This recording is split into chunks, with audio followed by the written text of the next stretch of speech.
तर आज आपण पाहणार आहोत भगवान श्रीकृष्ण जर प्राकट्य होण्याच्या आधीची स्थिती होती त्याची आपण चर्चा करूया. तर एकतर अशी स्थिती निर्माण झाली की आपल्या सर्व माहिती आहे या भूतलावरती सूर आणि असुर दोन्ही राहतात. कोण राहतात? सूर आणि असुर. सूर आणि असुर म्हणजे सूर म्हणजे जे सुरसुर करतात ते सूर म्हणजे देवता, चांगली माणसं. आणि असुर म्हणजे राक्षस. दोन प्रकार आहेत. प्रत्येक जण कुठल्या ना कुठल्या प्रकारात मोडतो. मोडतो म्हणजे असं मोडत नाही, त्याचा विभाग आहे त्या भागामध्ये. असं होतं सतयुगामध्ये. चांगली माणसं आणि वाईट माणसं वेगवेगळ्या ग्रह लोकांवर राहत होती. आणि त्यानंतर सतयुग झालं. त्रेतायुगामध्ये चांगले आणि वाईट माणसं सूर्य असून एकाच ग्रहलोकात राहत होते. आणि द्वापारयुगामध्ये चांगली आणि वाईट माणसं एकाच घरात राहत होती. कौरव कौरव आणि पांडव एकाच घरात. आणि कलियुगात काय होते, एकाच माणसामध्ये, प्रत्येक माणसामध्ये चांगला आणि वाईट दोन्ही आहेत. त्यामुळं आधी युद्ध करून मारलं जात होतं, आता कुणाला मारायचं प्रश्नच पडतं. तसं मारायचं काय करावं लागेल? सर्वच मारावं लागेल. ते कसं करणार? पण ते शक्य नाहीये. त्यामुळं कलियुगाची जी अतिशय प्रसिद्ध विधी आहे ती म्हणजे हरे कृष्ण हरे कृष्ण कृष्ण कृष्ण हरे हरे हरे राम राम राम हरे हरे.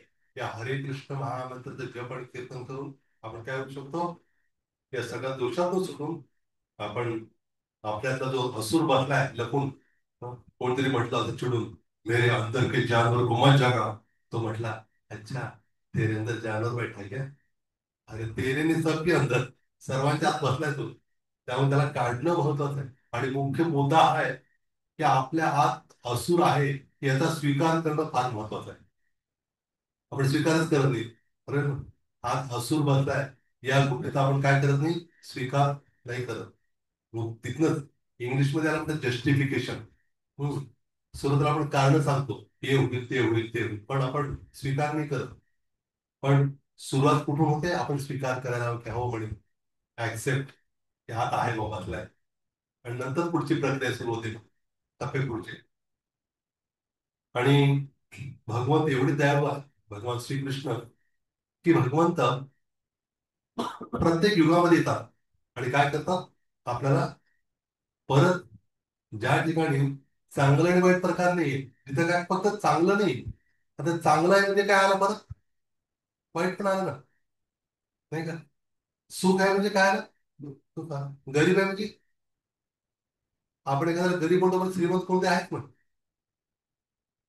आणि दिवस आहे तर मग रात्र पण आहे. असे याला म्हणतात द्वंद्व. काय म्हणतात त्याला? द्वंद्व. हे विश्व कसं आहे म्हणजे हे द्वंद्वाचं जग, द्वंद्व. एखादा बलवान असेल, दुसरा कमी आहे ताकदीचा असेल, कमी बळाचा असेल, तर भौतिक जगात हे चालूच आहे. पण भगवंत म्हणतात माझं धाम असं आहे ज्या ठिकाणी हे असं काही चालत नाही. चांगलं वाईट काही त्याच्या पलीकडचं आपल्याला काहीतरी म्हणतात आपल्याला चांगलं व्हायचंय. पण चांगलं झाल्यावर कोण काहीतरी वाईट आहे असं वाटतं ना. आपल्याला श्रीमंत बनायचंय. ठीक आहे, मी श्रीमंत झालो, मग कोणतरी गरीब होणार का? चालूच राहणार. मग मी श्रीमंत झालो, नेहमी श्रीमंत राहू शकत नाही, कधी गरीबी होणार नाही. पुढच्या वगैरे चाललेलं आहे. सुखही नेहमी सुख मिळेल असं नाही, दुःखही मिळणार कधी कधी, दोन्ही आहे. नेहमीच मान मिळेल असं नाही, कधी कधी अपमान पण होणार. पण भगवंत अशा धामात राहतात ज्या धामात नाव वैकुंठ आहे. तिथं मात्र हे सगळं नाही, द्वंद्व नाही. तिथं काय द्वंद्व, म्हणून भगवंत म्हणतात की तिकडे द्वंद्वातीतो विमत्सरा. मी काय करा म्हणे, त्या द्वंद्वाच्या पलीकडे जा, तर भगवंत म्हणतात स्वतः. मग आपण काय करायचंय की भगवंत जे प्रत्येक युगात येतात त्याचा उद्देश आहे की या भौतिक जगातले जीव जे द्वंद्वात सापडले, दुःखात सापडले, त्याला त्यातनं वर काढून आपल्या धामात न्यायचं. त्याविषयी भगवंत काही श्लोक म्हणतात गीतेमध्ये. आपण माझ्या मागे म्हणण्याचा प्रयत्न करा. खूप एकदम प्रसिद्ध श्लोक आहेत आणि आपल्याला ऐकले पण असेल, काही जण पाठ पण असेल ते. माझ्या मागे म्हणण्याचा प्रयत्न करा. यदा यदा हि धर्मस्य ग्लानिर्भवति भारत अभ्युत्थानम् अधर्मस्य तदात्मानं सुधाम्यहम् परित्राणाय साधूनां विनाशाय च दुष्कृताम् धर्म संस्थापनार्थाय संभवामि युगे युगे. अर्थात त्याचा अर्थ असा भगवान म्हणताय यदा यदा ही धर्मस्य म्हणजे जेव्हा जेव्हा काय होतं म्हणे धर्माला ग्लानी अधर्माचं प्राबल्य वाढतं आणि धर्माचा ऱ्हास होतो तेव्हा मी काय करतो म्हणे प्रत्येक युगामध्ये मी अवतीर्ण होतो. मग काय करतो म्हणे मी परित्राणाय साधूना म्हणजे काय साधूंचं रक्षण विनाशाय च दुष्कृता म्हणजे दुष्टांचा नाश आणि धर्म संस्थापनार्थाय मग धर्माची स्थापना करण्यासाठी काय करतो मी संभवामी युगे युगे उगे उगे नाही हा युगे युगे बरं का उगे उगे नाही अर्थात आपल्याला असं ते उगे उगे म्हणून पण भगवत देतात पण ते युगे युगे असेल नाही तसं नाही. तर मुद्दा हाच आहे भगवंत प्रकट होता त्यांना आपली खूप काळजी आहे भगवंताला.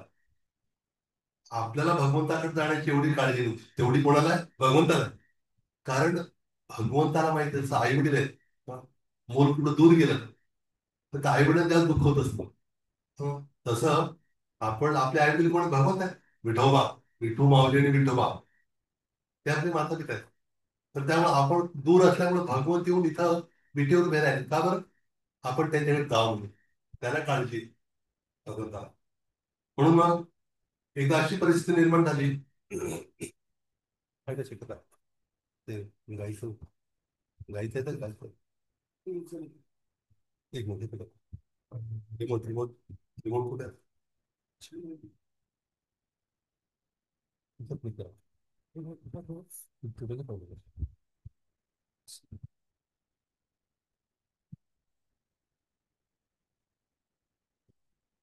तर मग एकदा अशी परिस्थिती निर्माण झाली की या पृथ्वी तलावरती द्वापार त्या काळामध्ये जे राजे होते राजांचं कर्तव्य काय कर गोळा करणं टॅक्स गोळा करून काय करणं टॅक्स गोळा करून काय करणं माहिती आपल्याला टॅक्स गोळा करून त्याचा उपयोग कशासाठी पोट भरायला हा पोट भरायचं त्याचबरोबर नागरिकांच्या सुविधांसाठी त्याचा वापर करणं हे राजाचं कर्तव्य आहे. पण अशी एक परिस्थिती निर्माण झाली की त्यावेळेला राजे काय करू लागले आसुरी साम्राज्य वाढलं पण राजे फक्त आपलं पोट भरायचं हा ऐशारामी जीवन जगायचं हे त्याला माहित होतं. त्यामध्ये काय करायचं बंद झालं त्यांचं प्रजेचं रक्षण राहिलंच राम प्रजेची सुविधा राहिली राम काय करू लागले त्याच्यावर अत्याचार करू लागले त्याचं हिरावून घ्यायचं सगळं बळकावून घ्यायचं सुरू झालं. आणि हे कोणाला हे झालं नाही माहिती जी पृथ्वी देवी आहे पृथ्वी देवी माहिती आपण पृथ्वी देवी ती पृथ्वी देवी भूदेवी आहे. सात माता आहेत म्हणजे किती माता आहेत सात प्रत्येकाला सात माता असतात एक तर कुठली जन्म देणारी आहे दुसरी कुठली एक जन्म दुसरी गोमाता ओके जन्म देणारी गोमाता भूमाता भारत माता अजून गुरुपत्नी ब्राह्मणाची पत्नी राजपत्नी आणि अजून कुठले राहिली सांभाळणारी आई तिला ताई म्हणतात ताई इंग्लिश नर्स सांभाळणारी आई अशा सात मातापैकी ही कुठली माता ही पृथ्वी माता आहे भूमाता भूदेवी भगवंताची पत्नी तर ही भूदेवी नाही या पृथ्वीनं काय केलं गाईचं रूप घेतलं गाईचं का गाईचं रूप घेतलं हातीचं रूप का घेतलं कारण गाय कशी पवित्र आहे त्याचबरोबर गाय एकदम गायकडे बघितल्यावर कोणाला पण कळवला येतो आताची स्थिती वेगळी आहे पण गाय म्हटलं ती रडत रडत गेली कुणाकडं ब्रह्मदेवाकडे गेली आणि ब्रह्मदेवाकडून तिने काय केलं त्या गाईनं गायच्या रूपात रडत होती तिथं रडता दिसत नाही आपल्याला पण आहे थोडंसं दिसतं रडताना तर त्या गाईने काय केलं ब्रह्मदेवाला प्रार्थना केली ब्रह्मदेवाला तुला पृथ्वी दे म्हणून स्वागत केलं तिथं पण काय आहे अडचण हे पृथ्वी देवी तू अशी अतिशय केवलवाणी होऊन अशी रडत झालेली काही कारण आहे सांग मला. तेव्हा तिने सांगितलं, हे ब्रह्मदेवा, की या पृथ्वी तलावरती काय झालेलं आहे, फार मोठा हाहाकार निर्माण झालेला आहे.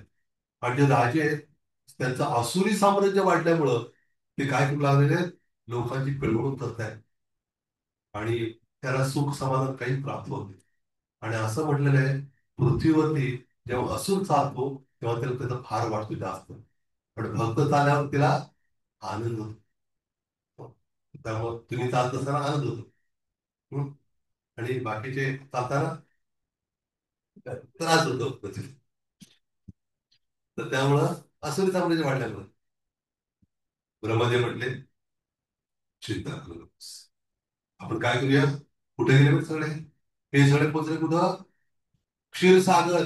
क्षीरसागर म्हणजे आडनाव असल्याकडे नाही, आपल्या महाराष्ट्रात क्षीरसागर आडनाव आहेत का, त्याच्याकडे नाही गेले. कुठं, दुधाचा समुद्र आहे, दुधाचा. आपलं थोडं एवढं तरी अर्धा लिटर दूध, पाव लिटर दूध साठवायला किती आपल्याला मेहनत करला, ते असं ठेवतं सडून जातं, नसतं. पण हा दुधाचा समुद्र आहे. काय प्रिझर्वेटिव्ह काय टाकलायस ना का बाबा, काय आवश्यकता नाही. त्या क्षीरसागरामध्ये श्वेतद्वीप नावाचं द्वीप आहे, श्वेतद्वीप. त्या श्वेतद्वीपावरती क्षीरोदक्षाई विष्णू वास करतात. कुठले विष्णू, क्षीरोदक्षाई विष्णू.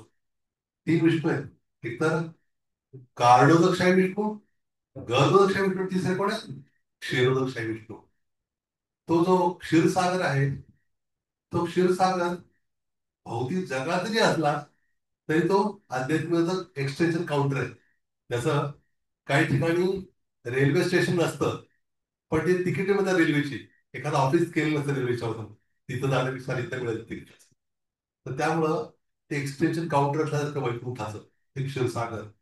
आणि सगळे देवता, ब्रह्मदेव गायला पण घेतलं पृथ्वीला, शिवजी वगैरे सर्व देवता म्हणून सगळे पोचले. आणि जाऊन त्यांनी काय केलं, तर प्रार्थना करायला सुरुवात केली. आता त्या ठिकाणी ते दिसत नव्हते. कोण दिसत नव्हतं, क्षीरक्षर विष्णू कोणाला दिसले नाहीत. तिथे थोडं बॅकग्राऊंडला घेतलंय म्हणजे कोणाला दिसले, फक्त ते दिसले पण नाही. कोणाला आवाज आहे मला, ब्रह्मदेवाला. असं म्हटलेलं आहे श्रीमद भागवताच्या पहिल्या स्कंदाच्या पहिल्या अध्यायाचा जो पहिला श्लोक त्यात म्हटलेला आहे, मोठा श्लोक आहे. त्या श्लोकाचं एक आवश्यक तेवढं सांगतो मी. तुझं म्हटलंय, तेने ब्रह्म हृदय आदी कवये. आता ब्रह्मदेवाचं एक नाव आहे आदी कवी. आणि त्याच्या हृदयात काय केलं भगवंतानं, ज्ञान, दिव्य ज्ञान दिलं. म्हणजे आता हे सगळे देवता पोचले भीतीनं. कारण आसुरी साम्राज्य वाढल्यामुळं काय करतात, असुर देवतांना पण खाली हे करून स्वतःच साम्राज्य बनवतात, स्वर्गात पण जातात.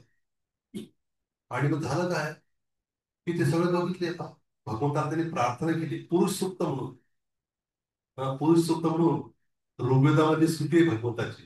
तो असा आहे, बरेच छोटे सगळे नाही म्हणून, सहस्रशीर्ष पुरुष सहस्राक्ष सहस्रपाद स भूमिं विश्वतो वृत्वा अत्यतिष्ठ दशांगुलम.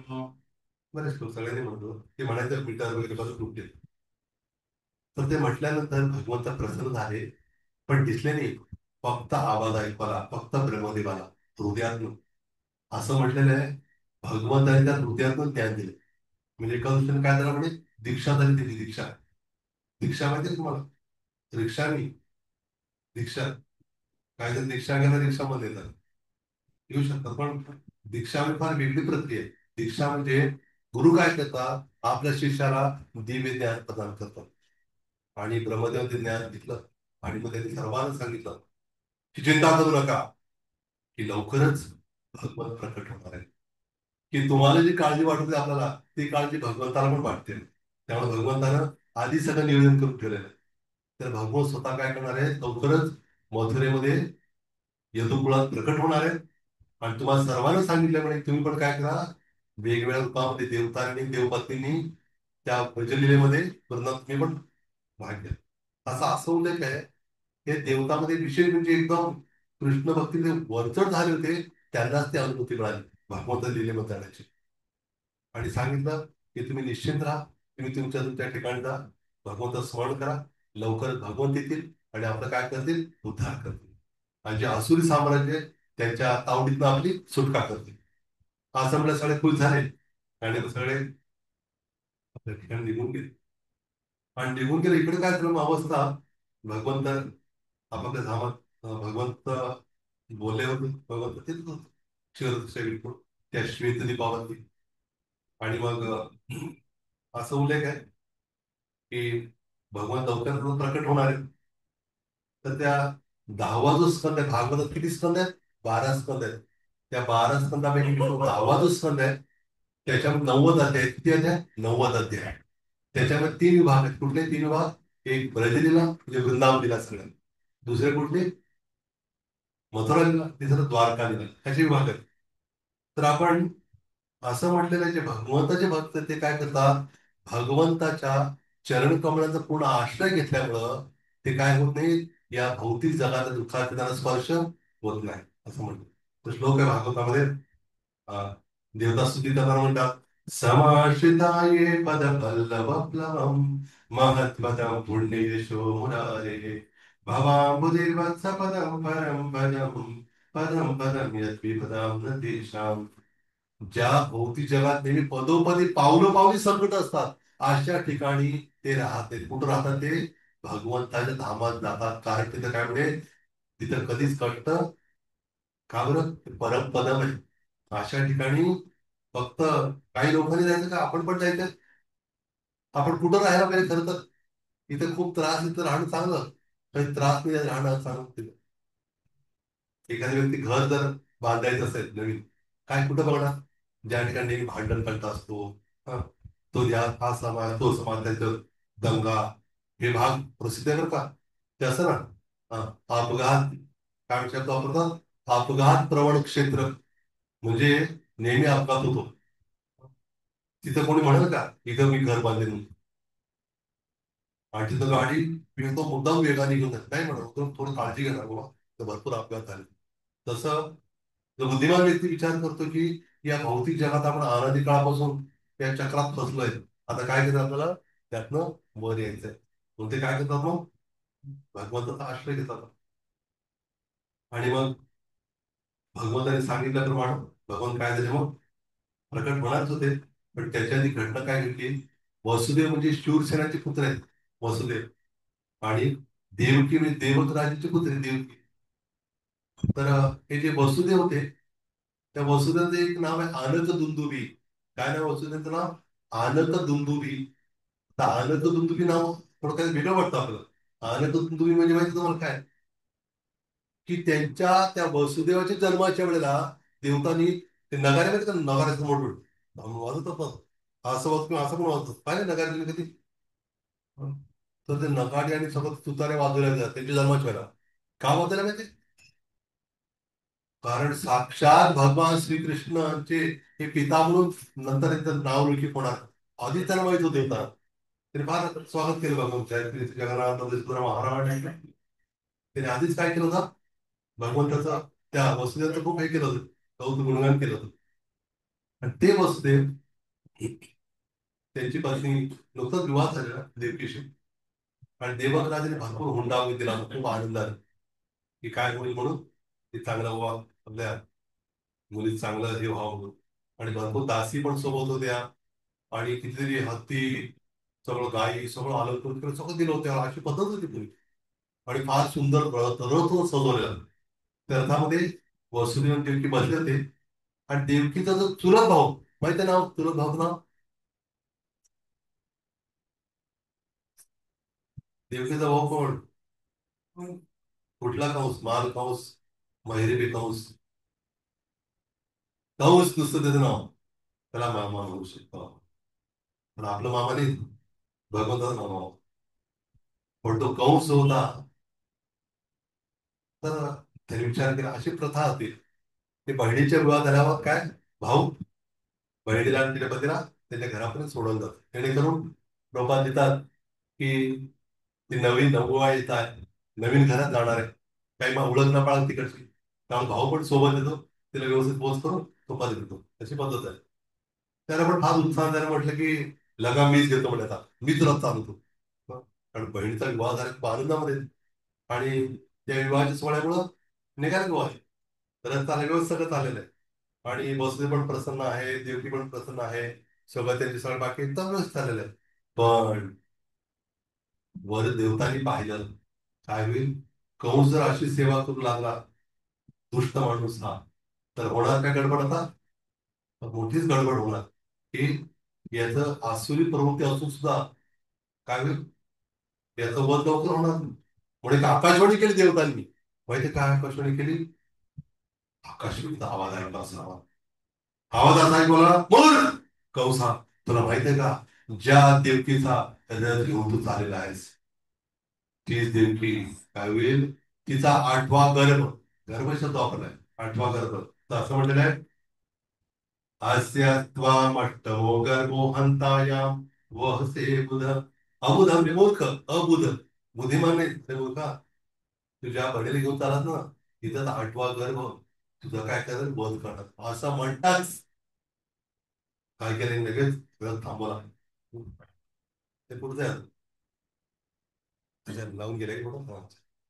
तर त्यांनी काय केलं? थांबवलं आणि काय केलं? तिची केस धरले देवकीची घट्ट, आणि धरून तिला असं तलवारीने मारणार. आता वसुदेवाने बघितलं, सगळे लोक थकवून बघायला लागले. पण कंसाला आडवायची हिंमत कोणाच नाही. अशा स्थितीमध्ये त्याने काय केलं? वसुदेवाने प्रयत्न केला, काहीतरी युक्तीनं काय केलं पाहिजे? शक्तीपेक्षा युक्ती श्रेष्ठ, आणि युक्तीपेक्षा भक्ती श्रेष्ठ. नाही काय ते? मग काय केलं? हा म्हणाला वसुदेव, वसुदेव म्हणायला त्याला, कोणाला? तो झाले बघ कंस. एकतर आकाशवाणीत ऐकलं की काय ऐकलंय? तिचा 8वा मुलगा मारणार आहे. ही तर मारणार नाही तर कशी युक्तिवाद केले बघा. एक तर आजच तिचा विवाह झालेला आहे, तुझी बहीण आहे, आज विवाह झाला तिचा, आणि आता विवाहाच्या त्या शोभायात्रेमध्ये सहभागी झाले, आता निघाले लोक सगळे आहेत. आणि अशा स्थितीमध्ये तिचा देवकीचा मुलगा वाटत 8वा. आता एवढंही करायची काय आवश्यकता आहे? काही काळजी, आणि दुसरं काय, तुला फार मोठा कलंक लागेल. काय कलंक लागेल? एकतर स्त्री हत्या, त्यातनं बहीण, आणि त्यातनं विवाहाच्या दिवशी बदनामी होणारच की नाही? का बरं? काय झालं? अहो, बहिणीला मार. काय चूक होती? तिचा 8वा मुलगा मारणार आहे. 8वा मुलगा मारणार आहे, ही तर नाही मारणार, तिला कशाला मारतो? असं होतं. पण त्या कंसाला मात्र काय फरक पडला का? काय त्याला फरक पडला नाही. कंसाने काय केलं मग? मारणारच होता, पण वसुदेवाने विचार केला, असं काहीतरी केलं पाहिजे युक्ती, की जे मला मुलं होणार आहे सगळी. आता आई वडिलांना मुलापेक्षा आसक्ती असतेच ना, निश्चितच. मग त्यांनी काय केलं? म्हटलं असं करतो म्हणे मी, हे कंसा, शांत हो म्हणे तू.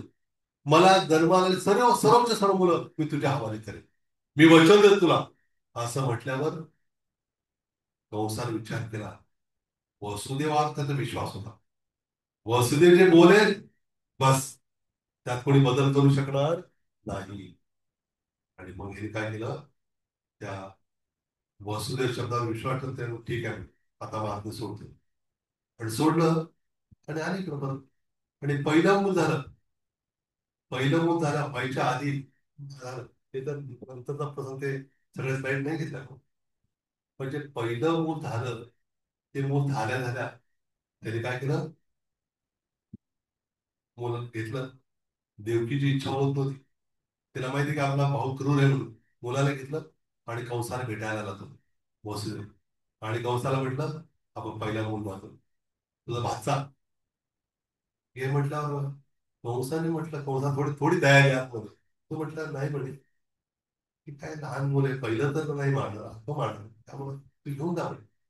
आता वसुदेव त्या मुलाला घेऊन चाललेत माग, पण मनामध्ये संशयाची बात चुकते त्यांच्या, की काय होईल? याच्यावर काय भरोसा? क्या भरोसा आहे कंसका? असं विश्वास ठेवायचा. म्हणून त्याने काय केलं? कंसात कंसात दिलं खरं परत, पण थोडा संशय येत होता. आणि तेवढ्यात काय झालं? आले कोण? नारायण, नारायण, नारायण, नारायण, नारायण, आले ते. आणि कंसाने बघितलं, आता नारद एवढे मोठे संत आहेत, तरी असुराकडे जाऊन कुठे गेले तर त्यांचं स्वागत होत असते. तेवढा विषय नाही, स्वागत. पण ते कुणाचं द्वेष नाही करत, नारदांसारखे संत. ते गेल्यानंतर स्वागत केलं. आणि मग एक तर मग हे थोडं समजून घेणं आवश्यक आहे बरं का. दुर्दैवानं आपल्याच भारतातल्या सिनेमा सृष्टीमध्ये आतापर्यंत नारदूंना एक जोकर म्हणून प्रस्तुत केले. काय केलेलं आहे? जोकर. किंवा एक नावच दिलं. काय त्यांचं नाव? त्यांचं नारदूंचं कळ लाव्या नारद. पण त्यांना माहिती नारद शब्दाचा अर्थ माहिती मग नारद म्हणजे जो सर्वांना नारळ देणारे, ते नारद मुनी आहेत. कारण त्यांच्या कृपेशिवाय आपल्याला भगवान भेटत नाही. असे ते नारद मुनी आहेत. आणि ते नारद मुनी जे आहेत ते सांगतायत त्याची खूप तीव्र इच्छा आहे की भगवंतांना लवकर अवतीर्ण व्हावं आणि काय करावं, आपली त्यांची भक्ती सर्वांना करता यावी, सर्व जीवाला, अशी त्यांची भावना होती. आणि कंस जर या मुलाला कंसाने सोडून दिलं तर काम गडबड, त्याचं पाप वाढणार कसं मग? आणि पाप वाढला नाही तर पापाचा घडा नाही भरला, काय होईल मग? भगवंत येणारच लवकर दुष्टांचा नाश करायला. मग त्याने काय केलं बघा, कोणी नारदुनी वेगळी युक्ती केली. नारद पोचले तिथं, त्याला कंसा म्हणते, "बघ कंसा, तू आता हे पहिलं मग सोडून दिलंस ना, खरं तुला माहिती आहे ना, कारण देवतांची मिटिंग झाली, तू पूर्वजन्मात होतास काल नेमी. कोणतास तू? काल. काल म्हणजे काल नाही, काल उद्या नाही, काल म्हणजे काल नेमी तू होतात. आणि तुझी हत्या विष्णूंनी तुझी हत्या केली तेव्हा, आणि आता पण तेच तुझी हत्या करणार आहे. आणि बघ लक्षात घे, हे जे पहिलं मुल आहे ते पण विष्णू असू शकतो. 8च्या 8 पैकी कुठलं विष्णू असेल? 8वा म्हटलंय खरं, पण आता सिनेमा दाखवत असेल, बोल दाखवतात पहिला नाटक, पण उल्लेख असा आहे की पहिलं बोल पण विष्णू होऊ शकतंय, असं म्हणून सांगून निघून गेले नारद. आणि गेल्या गेल्या त्यांनी काय केलं, लगेच वसुदेव देवकीला बोलवलं. त्या मुलाला हिसकावून घेऊन ती ओरडत होती देवकी, नाही नाही नाही, हे कंस असं करू नकोस, हे मूल तुला मारणार नाही, असं ते केलं, पण ते ऐकलं नाही. त्याने जोरात आपटलं, त्याचा मृत्यू झाला. आणि या दोघांना जेलमध्ये टाकलं. आणि जेलमध्ये टाकून कारागृहात बंदी केलं दोघांना. आणि मग इकडे कंस काय करणार मग? पहिलं झालं, दुसरं झालं, 6 मुलांना मारले. किती मुलांना? 6 मुलांना मारलं त्यांनी. आता तुला मागे पुढे होऊ लागलं ते, माघार घ्यायची नाही आपण. तर ठीक आहे, ठीक आहे, थोडं सिटअप नाही ना आणि सुद्धा, मग जेव्हा हे समजून घेणं आवश्यक आहे. 6 मुलांना का मारल्या बरं? 2 कारण आहेत. हे कारण असं आहे, 6 मुलं म्हणजे 6 काय? 6 विकार आहेत. म्हणजे कुठले 6 विकार माहिती? काम, क्रोध, लोभ, मोह, मद, मत्सर किंवा मात्सर्य, असे 6 विकार. हे 6 त्यांना म्हणतात षड रिपू. हे 6 जणांना मारलं म्हणजे काय? काय झालं? काम करून नंतर मग बलराम येतात. पण ते 6 जण तर फार मोठा इतिहास आहे मागं. काय बरं घडलं त्याच्या बाबतीत? फक्त इतिहास नका, भूगोल नाही. इतिहासच काय आपले भूगोल वगैरे नाही. भूगोल आहे 5व्या स्कंदात आला तुमच्या. तर मग झालं काय? 6 मुलं कोण नेमकं? का मारलं बरं असं? नारदने का प्रेरित केलं कंसाला त्यांना मारायला? त्यामुळे नारदमुनीविषयी आपल्या मनात काय नाही शक्यता आहे? वेगळं वाटलं, असं कसं काय केलं? पण लक्षात घे की नारदमुनीला माहिती आहे 6 मुलं कोण आहेत. ब्रह्मदेवाची बरीच मुलं आहेत. त्यातला मरीची मुलं एक विषय, मरीची ब्रह्मदेवाच्या मनापासून उत्पन्न झालेले. जेव्हा मनु आणि शत्रुपाला उत्पन्न केलं ना, ब्रह्मदेव मनु शत्रुपा, स्त्री पुरुषापासून संतती उत्पन्न होणं, ते मनु शत्रुपासून सुरू होतं. त्याच्या आधी मनात वगैरे असं उत्पन्न करत होते. तर हे मरीची ऋषी ब्रह्मदेवाच्या मनात उत्पन्न झाले. त्याला होती 6 मुलं. किती? 6 मुलं. एकदा काय झालं, ब्रह्मदेवाची सृष्टी बनवता बनवता एका सुंदर स्त्रीला पण उत्पन्न त्याने केले. एवढी सुंदर होती की ब्रह्मदेव पण मोहित झाले तिच्या सौंदर्याकडे बघून. खरं तर ब्रह्मदेव काही साधारण व्यक्ती नाही, फार मोठं पद आहे. पण आपल्याला शिकवण्यासाठी की ब्रह्मदेवाची अशी अवस्था तर आम्ही काय नाही, आमचीच केली मुली, त्यासाठी केली, पाठला करू लागले. आता मरीची ऋषीना माहिती आहे की लोकांना धडा शिकवण्यासाठी किंवा समजवण्यासाठी, पण बोलवलं तिथं की जे 6 मुलं ते मरीची ऋषींची, त्याचे नाव पण आहेत वेगवेगळे. ते बघून हसले. कुणाकडं? ब्रह्मदेव. टिंगल केले त्यांनी, "आहे बाबा, दादा बाबा." कसं वाटेल? असं त्यांनी केल्यामुळं इकडं काय झालं मग? शाप मिळाला त्यांना.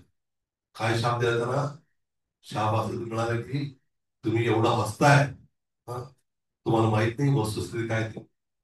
तर तुम्ही हसणार काय वाटतं तुम्हाला? असं शाप की तुम्ही काय आहाल, तुमच्याच वडिलांकडनं तुमची हत्या होणार, असं शाप होणार. त्यानंतर ते कोण बनले माहिती? हिरण्यकशिपूची नातवंड झाली. हिरण्यकशिपूची नातवंड. हिरण्यकशिपूच्या मुलाचं नाव काय? प्रल्हाद तर माहिती आहे आपल्याला, प्रसिद्ध आहे. पण दुसऱ्या एखादा काल नेमी, हिरण्यकशिपूचा मुलगा होता. आणि त्या काल नेमीची 6 मुलं झाली. एकदा काय ते झाले, हिरण्यकशिपू पण चिडला त्यांच्यावर. हिरण्यकशिपूने सगळं 6 मुलांचे म्हणून होतं ब्रह्मदेवाला, ओम ब्रह्मदेवाय नमः. पहिला मी महावतार झाली, ओम ब्रह्मदेवाय नमः. असं ते तपस्या केला तोच हिरण्यकशिपू. त्याची जी नातवंड होती 6 मुलं, ती ते मरीचींची मुलं. ते 6 मुलं, त्यांनी विचार केला, आपल्या आजोबा एवढे सामर्थ्यवान झाले ब्रह्मदेव तपस्या करू, आम्ही पण काय करू, आम्ही पण तसंच करू. 6च्या 6 गेले. त्यांनी काय केलं, तपस्या केली. ब्रह्मदेवाला प्रसन्न केलं. हिरण्येश्वराला काहीच माहिती नाही अजून. परस्पर तपस्या केली. आणि तपस्या करून ब्रह्मदेव प्रसन्न झाले. ब्रह्मदेव म्हटले, काय मागायचं तुम्हाला माग. त्यांनी म्हटलं, आम्हाला असं मरण, ते थोडं ती स्टाईल वापरली, आजोबाची स्टाईल. आणि तसं म्हटलं त्यामुळे तथा असतो. हे कळलं कोणाला? हिरण्यकशिपूला. हिरण्यकशिपू म्हणाले, मी तर भगवान असताना ते दुसऱ्याकडे का गेले? कारण तिकडे कुठला नारा लागत होता, हिरण्यकशिपू भगवान की.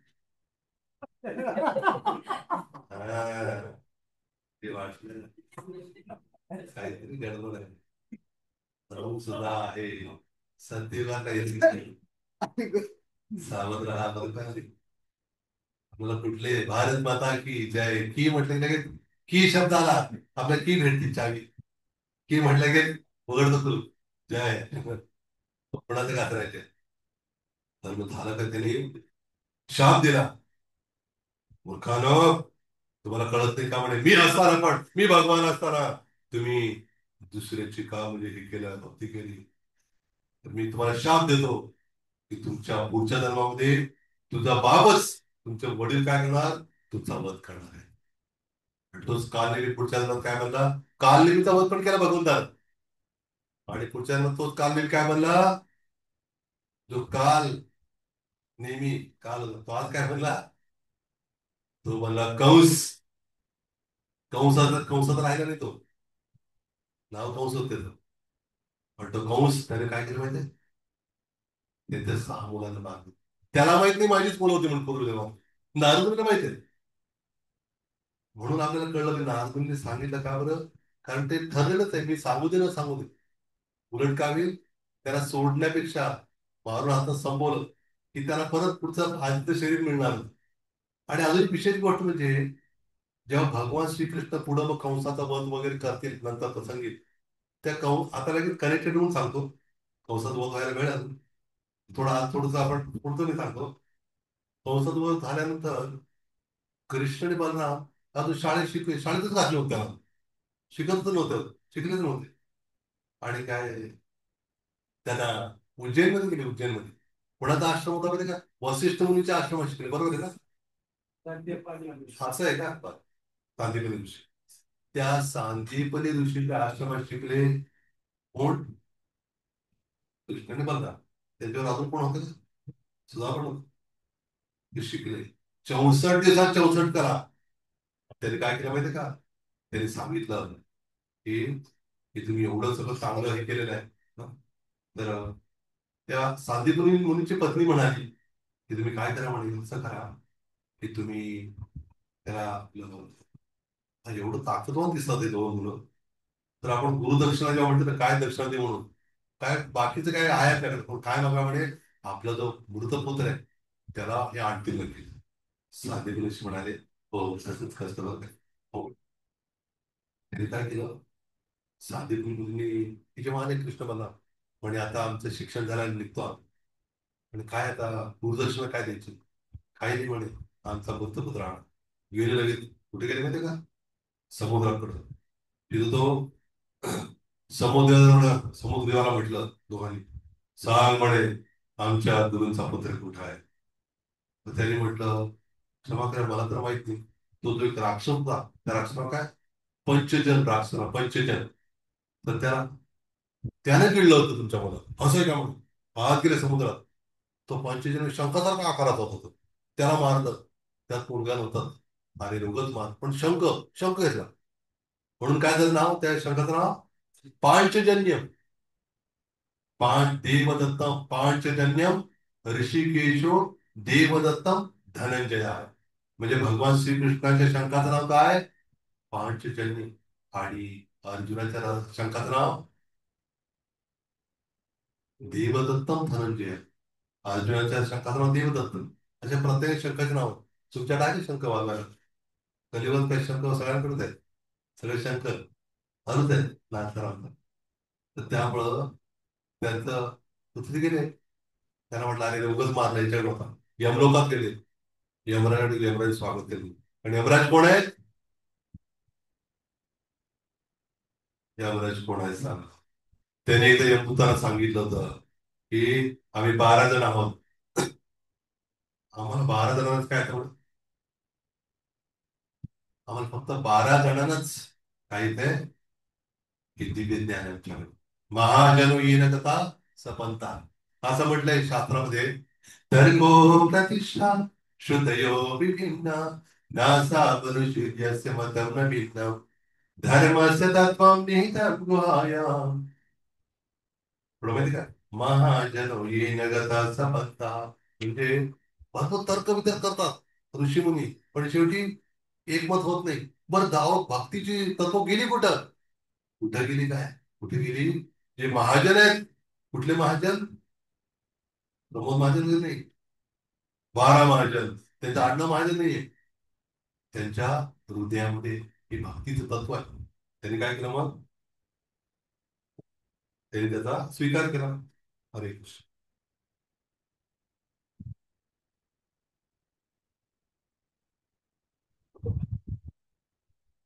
त्यातले काय यमराज. यमराजाने स्वागत केलं भगवंताचं.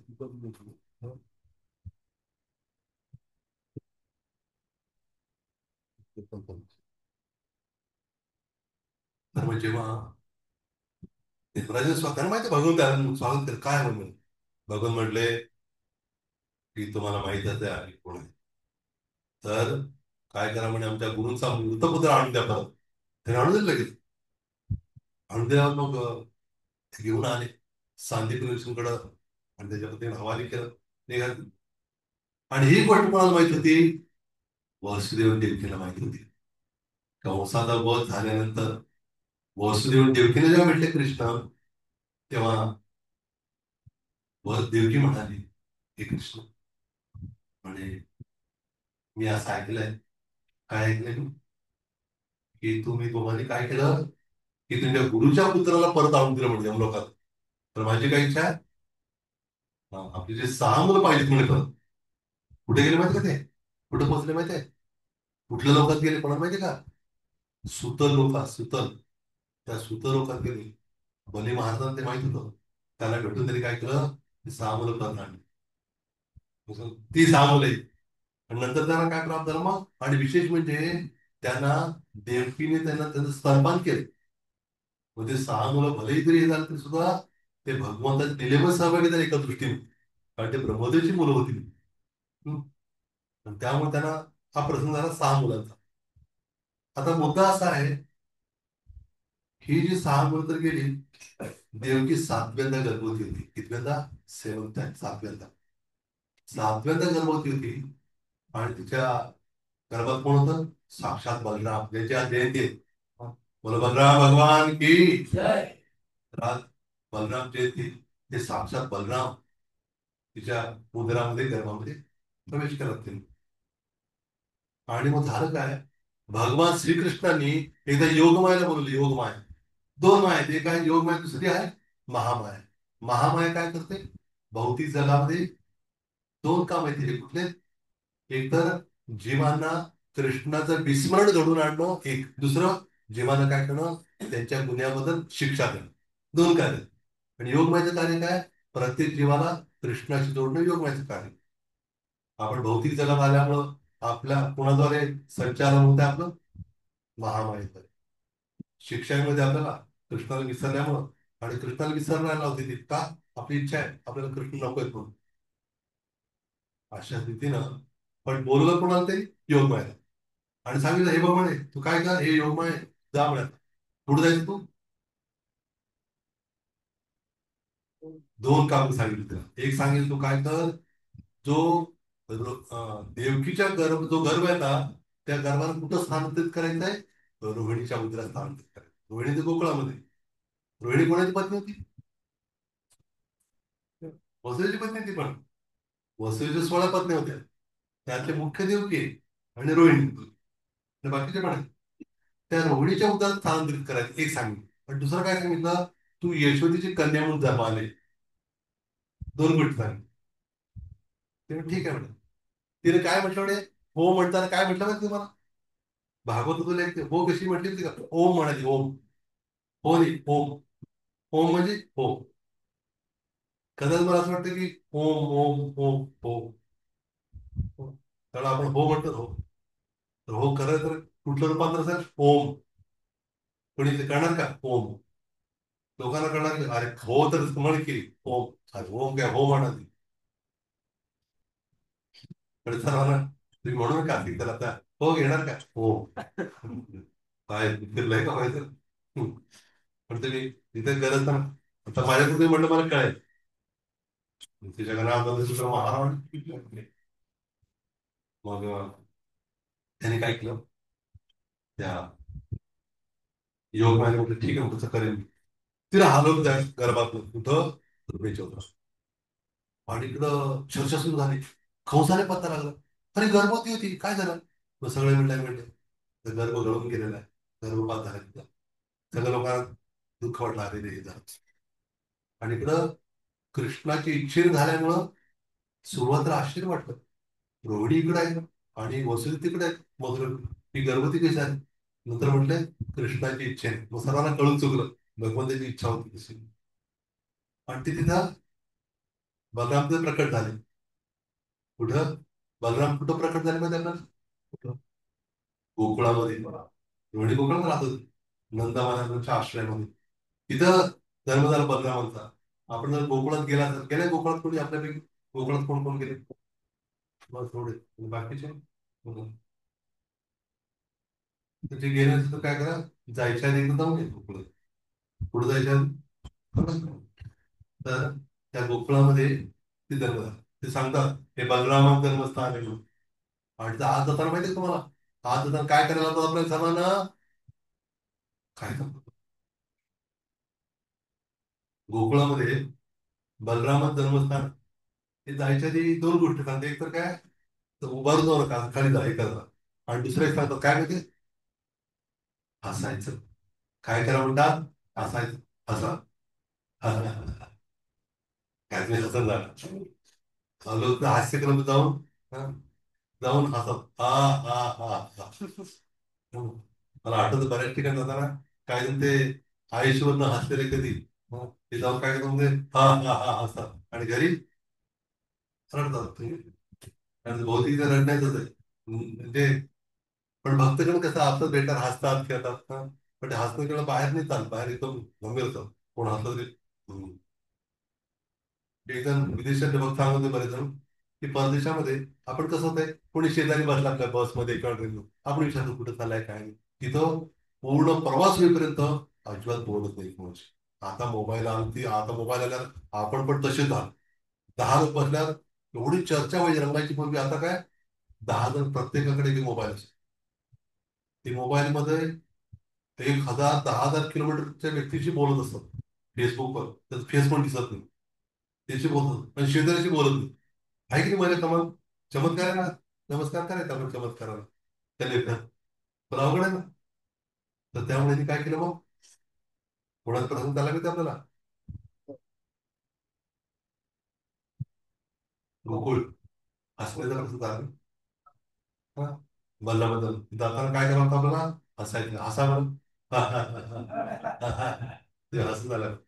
मातेला हसताही झालं. माते हसत येते ना, हसले थोड्या कुदकार गाडी असल्या. तर त्यामुळं आता अवघडच नाही हसायचं. असं कुठं हसलं तर कुठं कुठे लिडायचं आणि रडलं तर चालतंय. म्हणजे हसणं फार आवश्यक आहे आरोग्यासाठी, बरोबर का? आणि हसणं म्हणजे एक कसलं लक्षण आहे? हसणं याचा अर्थ काय? चालत. तसं गुरुमार सांगत येतं, एखादा नृत्य करतो म्हणजे काय, डान्स करतो म्हणजे काय? कीर्तनाला नाचतो म्हणजे चांगलं. नाचत त्याचा अर्थ दांड कुछ काला आहे. काहीतरी करतो नाचत काय नाचत आहे नसतं. कधी कधी मग लक्षात, कधी खूप नाचतो कधी नाचतो म्हणजे काय? कधी खुशी. अरे हे श्लोक पाठायचं तुम्हाला लवकर बरं का? मग श्लोक घेऊन बसले ते मी हे श्लोक त्यांना सांगून पाठवलं. त्यामुळे तिथं त्या बलरामाचा जन्म झाला. बलराम प्रकट झाले, त्यांना बलराम म्हणजे काय? ते बल देतात आपल्याला. कुठलं बल? असं बल नाही, कुठलं? आध्यात्मिक शक्ती. ते आहेत आदिगुरु, ते आपल्याला आध्यात्मिक शक्ती देतात. आणि राम म्हणजे आनंद, ते आपल्याला आनंद प्रदान करतात. दोन्ही पाहिजे ना आपल्याला. नुसतं बळ आहे पण आनंद नाही. दोन्ही पाहिजे. आनंद देतात. आणि त्याचं एक मग संकर्षण पण आहे. संकर्षण का? कारण त्याचं कर्षण केलं देवकीच्या गर्भात तिकडनं दोन्ही स्थान घेतलं म्हणून. आणि दुसरं झालं काय? ती झाली कोण? मुलगी बनली कोणाची?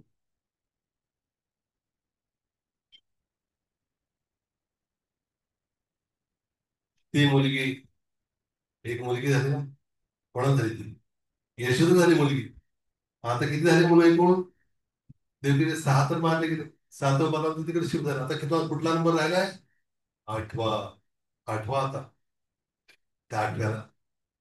हं. आठवले का? आठवले नाही. आठवा. त्या आठव्याला. आठवा. ते म्हणते ना, सावरे से मिलने को सत्संग ही बहाना. ऐकलं तुम्ही? गाणं ऐकलं का? सावरे को मिलने का सत्संग ही बहाना है. जे सावरे को म्हणजे कृष्णाला भेटायला सत्संग ही बहाना. सत्संगाशिवाय भेटतो का भगवंत? नाही भेटत.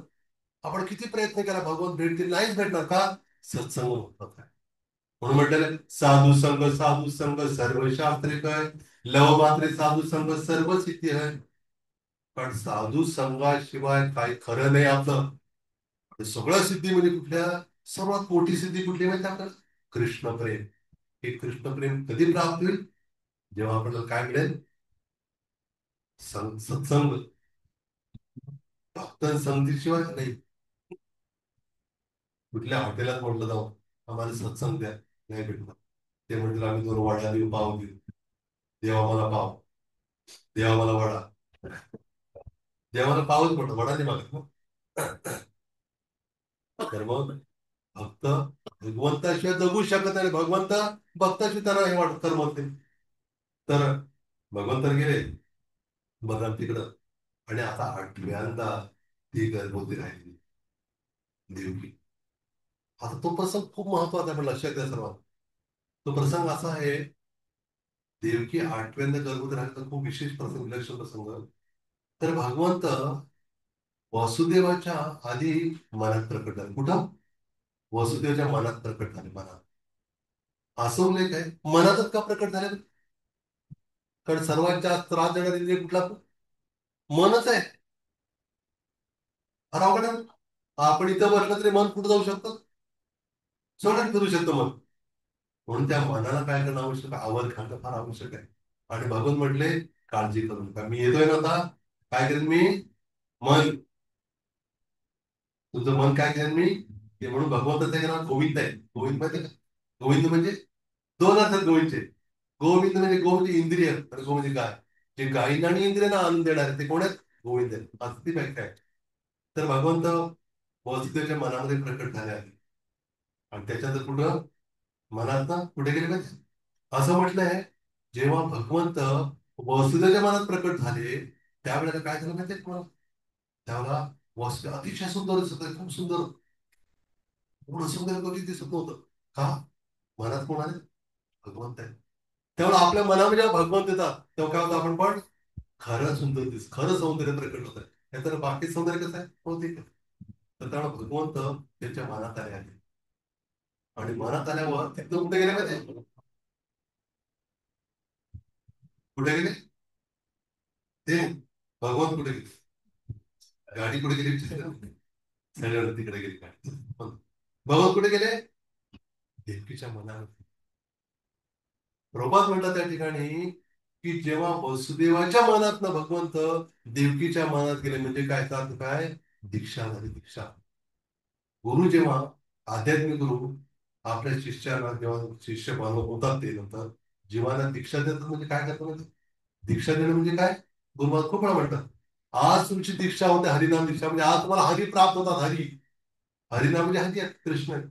त्यामुळे आपला हरिनाम प्राप्त म्हणजे हरी भेटतात कृष्ण. पण ते कळत नाही आपल्याला आधी, नंतर अनुभव ते एखादी कळी दिली हातामध्ये.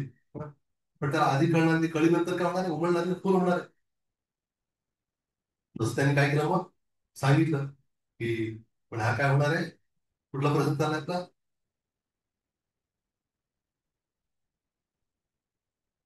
दीक्षा. दीक्षा मी सांगितलं. वसुदेवाच्या मनात भगवान तिकडे गेले देवकीच्या मनामध्ये, आणि देवकी अतिशय सुंदर दिसू लागली आणि पूर्णपणे उजळली. आणि तेव्हा कंसाने पाहिजे देवकीकडं, पाहिलं धक्काच बसला त्याला. एवढं त्याची बहीणच सख्खी बहीण, आता लहानपणापासून ओळख आहे. पाहत कंस पाहतो तिला. कंसाने मनात विचार केला की एवढी सुंदर माझी बहीण कधी दिसलेली नाही, आणि एवढं तेज तिच्या शरीरातून निघतंय, आणि पूर्ण काढवतात ते कार्यक्रम होता. आज लाईट बीट काही नाही, थोडं झरोकाच ना थोडा, आणि एवढी सुंदर दिसतो खोली उजळली ते.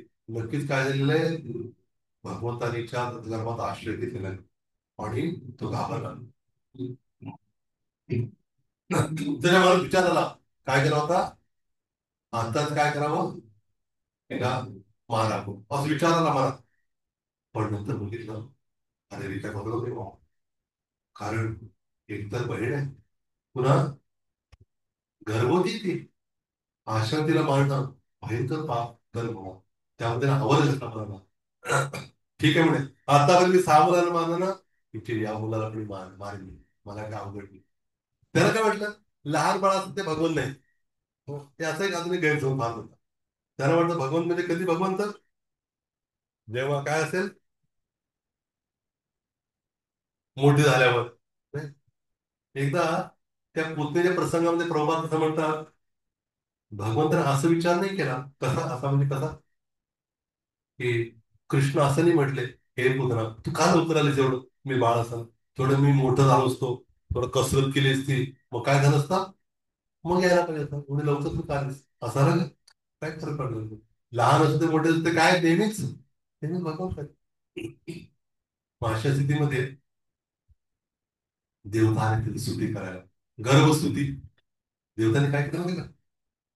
सगळे आले गुप्त रूपामध्ये, त्या कारागृहाच्या कक्षावर सगळीकडे आपापल्या वाहनावर लांब लांब, आणि ते स्तुती करू लागले तिची, कोणाची? देवकीची, त्या गर्भस्तुती. असं म्हटलेलं आहे, गर्भ, हा, गर्भाची खूप निंदा केली जाते. गर्भामध्ये वास असतो, एवढा त्रास होतो, हे ते भरपूर ऐकलं जातं.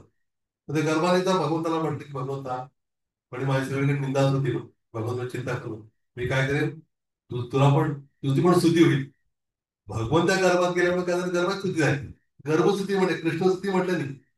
गर्भस्तुती काय म्हटलंय, कारण ते गर्भात भगवंत काय म्हणून स्तुती केली, खूप सुंदर स्तुती केली. वेगळं श्लोक आहेत ते. तर तसं म्हटलं काय, ते काय ते म्हणतात, देवता म्हणतात सत्यव्रतम सत्यपरम त्रिसत्यम सत्यच योनियुक्तं च सत्ये सत्य सत्यमृत सत्यनेत्रम सत्यात्मकम त्वां शरणं प्रपन्नम्. ते म्हणतात तुम्ही सत्यव्रत आहात. सत्यव्रत म्हणजे तुम्ही जे काय प्रतिज्ञा केलेली आहे ती काय करता तुम्ही, पार पाडता. भगवंताने ठरवलं एखादं, पण अडू शकतं का त्याला? भगवंताने एखादं मारायला ठरवलं, त्याचा केस पण कोणी वाचू शकतो. आणि भगवंताने एखाद्याला वाचत ठरवलं, तरी केसाला पण कोणी करू शकतो. त्याचा केस पण कोणी करू शकतो. केस, आता ज्याच्या डोक्यात केस नसेल तर तो मुद्दाम काय, त्याच्या केसाला कसा ठेवणार, केसाला हात कसा लावणार? शेत येत ना त्याचं. त्यामुळं किशोर प्रभूजी लोकांना केस तेवढे शक्य होतं कमी ठेवले, नाही काय केसाला पण धक्का लावायच्या आधी कमी ठेवा. माताजीने जास्त होऊ शकतात, पण जमाना वेगळा केल्याचं नंतर पुढे म्हणतात की तुम्ही काय म्हणे, सत्य परम, तुम्ही सर्व सत्य आहात. सत्यम परम धीमहि. जो वन वन वन, श्रीमद भागवताच्या पहिल्याच मधला पहिल्या श्लोकाचा शेवटचे दोन शब्द काय, तीन शब्द काय आहेत मध्ये? सत्यम परम धीमहि. त्या सत्याचं मी काय करतोय? ध्यान करतोय. ते कसे आहेत म्हणे? ते सर्वांची मूर्ती आहे. देवता पण मोहित होतात पण त्यांच्यामुळं कळत नाही भगवंत कसे आहेत म्हणून. आणि पुढे ते म्हणलेलं आहे त्रिसत्यम. त्रिसत्यम म्हणजे तिन्ही काळात सत्य आहे भगवंत. वर्तमान काळ, भविष्य काळ आणि भूतकाळ. आणि तिसरं काय अजून एक म्हटलेलं आहे की भगवंत सृष्टीच्या आरंभी निर्माण होताना, पालन करताना, संहार करताना नेहमीच काय करतात भगवंत? सत्य असतात. कधी भगवंत असत्य होतात का? कधी नेहमी सत्य असतात भगवंत. आणि असं म्हणलेलं आहे की भगवंतामधून सर्व निर्माण होत आहे. तो ईश्वर निसर्ग मंत्र माहिती पाठ तुम्हाला? ओ पूर्णमदा पूर्णमिदं पूर्णात् पूर्णमुदच्यते पूर्णस्य पूर्णमादाय पूर्णमेवावशिष्यते. म्हणजे भगवंत पूर्ण आहे, त्यांच्या पुत्राले सगळं पूर्ण आहे. आपण पण पूर्ण आहोत. आणि भगवंत पूर्ण आहे. पूर्णात पूर्ण काढत किती राहिले पाहिजे खरं तर? भौतिक दृष्टी एक वजा एक किती होत आहे? भौतिक गणिताप्रमाणे एक वजा एक किती होत आहे? शून्य होत आहे. पण आध्यात्मिक गणित काय? एकात एक काढलं तर एकच राहा. हे भगवंत आहे. भगवंतानं भगवंताला काढलं तरी ते काय राहतात? ते भगवंतच राहतात. हे आपल्याला कळलं पाहिजे. तर त्यामध्ये स्तुती करतात. पुढं ब्रह्मदेव स्तुती करतायत. सुखदेव आले बघ तिथं. आता ब्रह्मदेवचं वाहन कुठलं माहिती का? कुठली कार त्यांची? कुठलं वाहन माहिती ब्रह्मदेव? गरुड असं ब्रह्मदेव हंस वाहन, हंस. हंस माहितीये का? हंस नाही, हंस. ते हंस त्यांचं वाहन आहे. आणि त्या हंस वाहनावर आलेले आहेत. आणि काय म्हणतात प्रार्थना? येन्नेरविंदाक्ष विमुक्त मानस त्वय्यस्त बुद्धी अविशुद्ध भावा आरुह्य कृचेण परम पदम पतंत्य धोरणात युष्मदंग्रया. ते म्हणतात येन्नेरविंदाक्ष. काही लोकांना वाटतं की तुमच्या प्रकाशामध्ये प्रवेश केल्यावर, काही जणांना वाटतं की आम्ही काय झालं का मुक्त झालं असं वाटतं. विमुक्त मानिना वाटतं, पण ते मुक्त झालेले का? नाद्रत युष्मदंग्रया. तुमच्या चरणकमलांची ते काय करत नाहीत? आराधना करत नाहीत. तुमच्या चरणकमलांचा ते काय करतात? तिरस्कार करतात. त्यामुळे काय होत नाही त्यांना? ते खऱ्या मुक्त नाहीयेत. भगवद्गीतेतल्या 12व्या अध्यायाला 5वं श्लोक काय म्हणतात? क्लेशोधिक तरस्तेषाम् अव्यक्ता सक्त चेतसा अव्यक्ता ही गती दुःखम देहवाप्यते. याचा अर्थ काय? की भगवान स्वतः म्हणतात जे कोणी माझी निराकार स्वरूपात आराधना करतात त्याला काय होतात म्हणे? क्लेश होतात, त्रास. का त्रास होतो? कारण भगवान साकार असून पण निराकार म्हणून उपासना केली, काय समाधान मिळेल का? नाहीच मिळणार. समजा आपण एखाद्याला आज निखिल जवळ बसलाय, त्याला कोणीतरी विचारलं कसा असू निखिल, काय त्याला आकार नाही, निराकार आहे. तर निराकार म्हणून कसं काय त्याला भेटणार? ते भेटणार मीच निखिल आहे. नाही तुम्हाला आकार नाही असं कळलं, मग तुम्ही ते कसं काय? तसंच म्हटलं भगवंत ते. काही काळापुरता आकार घेऊन येतात तो, पण खरं तर आकार नसतो. असं कोण असतंय का? ट्यूबलाईट पासून प्रकाश येतो की प्रकाशापासून ट्यूबलाईट येतो? सांगा बरं, ट्यूबलाईट आहे का काय कळेल तुला? कसा आहे प्रकाश? ट्यूबलाईट मधून प्रकाश येतो का प्रकाशातून ट्यूबलाईट येतो? कॉमन सेन्स कळलं तर फार अवघड प्रश्न आहे का? ट्यूबलाईट मधून प्रकाश येते की नाही? साधी गोष्ट आहे. पण त्याला काय म्हणतात? प्रकाशातून ट्यूबलाईट. भगवान श्रीकृष्ण प्रकाश आहे, निर्गुण निराकार, त्याच्यातून साकार बनतात. असं शास्त्र सांगितलं नाही, पण ते समजतात होतं. गीतेत भगवान म्हणतात अव्यक्तम व्यक्ती महापन्नम मन्यन्ते माम अबुद्धया. जे अबुद्ध आहे म्हणजे जे कमी बुद्धी लोक काय समजतात की मी कोण आहे? मी आधी निराकार होतो म्हणे आणि आता साकार झालोय. हा समजणारे कोण आहेत? अबुद्ध आणि कमी बुद्धीचे लोक आहेत. पण खरं तत्व काय? भगवान श्रीकृष्णापासून निघणारा प्रकाश आहे. तो प्रकाश म्हणजे काय? भगवंताचं एक प्रकाश आहे तो. पण ज्यांना भगवंतामध्ये पोहोचत नाहीत, फक्त प्रकाशात गेलं डोळे देतात असे, त्यांना काय वाटतं बस बस थांबव गाडी थांबव का? अहो प्रकाश आता काय जायचं बस इथं. मग गोंधळ झाला त्यांचा. म्हणून ईशोपनिषदातल्या 15व्या मंत्रात एक प्रार्थना, ती प्रार्थना अशी आहे, हिरण्मयीन पात्रेण सत्यस्यापि हितमुखम तत्त्वं पुरुषं पावृणु सत्य धर्म आहे हे भगवंता, तुमचं जे तेज आहे दूर करा म्हणे. का? तुमच्या त्या तेजामुळं, प्रकाशामुळं तुमचं रूप मला दिसत नाही. कृपा करून ते तेज दूर करा, म्हणजे मला काय करता येईल, तुमच्या रूपाचं दर्शन मला करता येईल. असं कोण म्हणतं? फक्त प्रार्थना करतो भगवंत. पण आपल्याला कळलं पाहिजे की भगवंत निर्गुण निराकार नसून काय भगवंता सगुण ताकद. तर अशा ते प्रार्थना करता बरेच देवता. आणि बरेच लोक आहेत ते शुद्धी केली. आणि त्यानंतर प्रभात त्या तात्पर्यात असं म्हणतात, अद्यापि ते बंगालीतलं आहे चैतन्य नाव. अद्यापि येईल करे गौरराय, कोण कोण भाग्यवान देखील बारे पाय. ते म्हणतात अजूनही भगवंत वेगळ्या अवतारामध्ये येऊन काय करतात, लीला करतात. चालू आहे तो लीला. पण जो भाग्यवान आहे तोच त्या लीला पाहू शकतो. गुरु महाराज एकदा प्रवचनात म्हणाले की आपण गमेंद्र भक्ती करत करत एक दिवस आहे ना आपल्या जीवनामध्ये या ब्रह्मांडामध्ये खिडकी दिसेल, त्या खिडकीतून आपल्याला गोलोक वृंदावन दिसेल. भगवंत लीला सुरू आहे. भगवंत नाचतात गाताय, कधी सख्य रस, कधी दास्य रस, कधी वात्सल्य, कधी माधुर्य, अशा वेगवेगळ्या रसाद्वारे भगवंत भक्तांचे आदान प्रदान करताना आपण पाहू शकू. कधी नाही? म्हणजे खोटं नाटं नाहीये, खरं आहे. पण काय पाहिजे आपला तो विश्वास पाहिजे, श्रद्धा. श्रद्धा नसेल गाडी जात नाही. तर श्रद्धावान जन हे श्रद्धावान जन है ना. नदिया गोद्रुमे नित्यानंद महाजन पतियाचे नाम आठ जीवेर कारण ऐकलं ना? अरे श्रद्धावान श्रद्धावान लोक ऐका ऐका. त्या गोद्रुम द्वीप म्हणून एक ठिकाण आहे, गोद्रुम द्वीप. तुम्ही मायापूरला गेला तर मायापूर ऐकलं ना, मायापूर. त्या मायापूरमध्ये नवद्वीप म्हणून आहे. 9 द्वीप आहेत, 9 बेट आहेत, 9 त्या गंगेवरती. त्यातलं एक म्हणजे गोद्रुम द्वीप. गो म्हणजे गाय, ध्रुव म्हणजे वृक्ष. तर ते द्वीप आहे.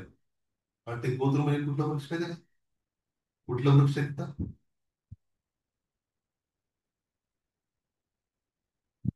जे वृक्ष काय झालं होतं त्या महाप्रलयाच्या वेळेला, नाहीतर आपल्याला जेव्हा मार्कंडे म्हणजे सगळीकडे फिरत होते पाण्यातलं, माहितीये का? हा, प्रलयाच्या पाण्यामध्ये आता ते झाड दिसलं. त्या झाडावर पानं होती. त्या पानावरती कोण झोपलं होतं माहिती? खेळत होतं कोण? कृष्ण छोटीसे. आणि ते डाव्या पायात अंगठात चोखत होते. करारविन्देन पदारविन्दं मुखारविन्दे विनिवेशयन्तम् वटस्य पत्रस्य पुटे शयानं बालमुकुन्दं मनसा स्मरामि. म्हणजे करारविंदेन पदार्थ म्हणजे जे आपल्या हाताने, आपल्याच हाताने आपलं पाय बोटचं काय होतं काय. आणि कुठं मोडलेले आहेत? वटस्य पत्रस्य. वट म्हणजे वटवृक्ष. त्या वडाच्या वृक्षाच्या पानावरती बघून पडलेले आहेत. आणि अशा भगवंताचं मी स्मरण करतो असं म्हणते. मग हे गोधूमदीपावरती जे भक्तीविनोद ठाकूर राहायचे, शिला भक्तीविनोद ठाकूर, जे प्रभुपादांच्या गुरूंचे वडील, त्या प्रभुपादांच्या गुरूंचे गुरूंचे गुरूंचे गुरु, कळलं तुम्हाला? शिला भक्तीविनोद ठाकूर त्यांनी ते गीत रचलेलं आहे. कारण ते ज्या गोधूमदीपावर आहे तिथं साक्षात नित्यांतरू यांचा बलराम रूपातला जन्मदिवस आहे. नित्यांतरू म्हणजे कोणी? बलरामच नित्यांतरूच्या रूपात येतो. नित्यांतरू काय करायचे म्हणे, ते त्यांनी एक दुकान लावलं होतं. दुकान नाव काय? नामहाट. नामाचा बाजार म्हणे. कसला बाजार? पाहिलेत ना नामाचा बाजार कुठं? त्यांनी लावलं नामाचा बाजार. पण ते नामाच्या बाजारामध्ये आपण बाजारात वस्तू विकत घेतो की घेतो. ती वस्तू विकत घेतल्यावर त्याच्या बदल्यात काहीतरी द्यावं लागतं ना. तर ते मूल्य काय द्यावं लागतं म्हणे बदल्यात? त्याच्या काय करावं लागतं म्हणे? श्रद्धा. काय पाहिजे तिथं? श्रद्धा असेल तर हरिनाम भेटणार. श्रद्धा नसेल हरिनाम भेटणार नाही. आणि ती श्रद्धा जेवढी बळकट होईल तेवढा आपला हरिनाम काय होणार आहे? प्रभावी होणार. आणि श्रद्धा वाढवण्यासाठी काय करायचं मग? सत्संगात येणं. जेवढं श्रवण आणि अध्ययन करू तेवढी आपली श्रद्धा वाढणार आहे. बघा, एखादी जाहिरात असते की ऍडव्हर्टाईज साबणाची, हा साबण घ्या, हा साबण घ्या. आता काय नवीन पॅक मध्ये, नवीन पॅक मध्ये काय फरक पडणार? पडणार नवीन पॅक दाखवा. आता काय केलेलं आहे त्याच्यामध्ये? हळद होती, चंद. आता काय केलेलं आहे? अजून त्यात काय टाकलेलं आहे? हलते हो चंदन का संगम. असं करायला छान. मला हळद आवडते, चंदन आवडते.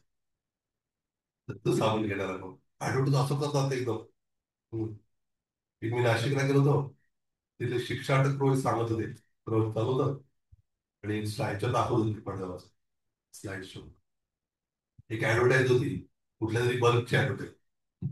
आणि ऍडव्हर्टाईज कशी सुरू केली होती का? त्या मुलीचा विवाह होत नसतो. आणि सगळे मुलं बघतात मी काय मी काय सुंदर नाही म्हणून. आणि लगेच घरचे काम म्हणतात अहो तुम्हाला माहिती का? कोण तर सांगतं अहो तो लाईट घ्या बल्ब लावा म्हणे. बल्ब लावतात. त्या बल्ब मध्ये त्या प्रकाशामध्ये बसली सुंदर असते हा म्हणे चांगली आहे म्हणे. मग काय ऍडव्हर्टाईज आहे काही. त्याचा वर्षाने काय संबंध त्याचा काय काम नसतं. हम्म. तर त्यामुळे काय म्हणत होते माहिती मला काय प्रसंग चालत आपला. हो. त्या श्रद्धेशिवाय नाम मिळणार नाही. आणि श्रद्धा बळकट करण्यासाठी ते ऐकलं पाहिजे श्रवण अध्ययन. वारंवार का सांगितलं तर कथा या प्रवचनाला का बरं. हं? आम्हाला कोण भेटत नाही म्हणून का. प्रभुपादांचे गुरु म्हणतात शिला भक्ती सिद्धार्थ माझं म्हणतात कोणी नसेल भिंतीला ऐकवा भिंतीला. कारण भिंतीला सुद्धा काय नसतं. ते आपण कोणी नसलं कोण आहे प्रवचन हरी कोण नाही अल्पसंख्याक. अल्पसंख्याकचा अर्थ वेगळा होतो राजकीय अर्थ. पण त्याचा अर्थ अजून कमीच आहे. हरे कृष्ण. शांती बनाए रखिए. साहेबांना सांगतो प्रभूजी. हा कसं आहे खूप दिवसांनी भेटला कसं काही ना काही चर्चा असते बरोबर.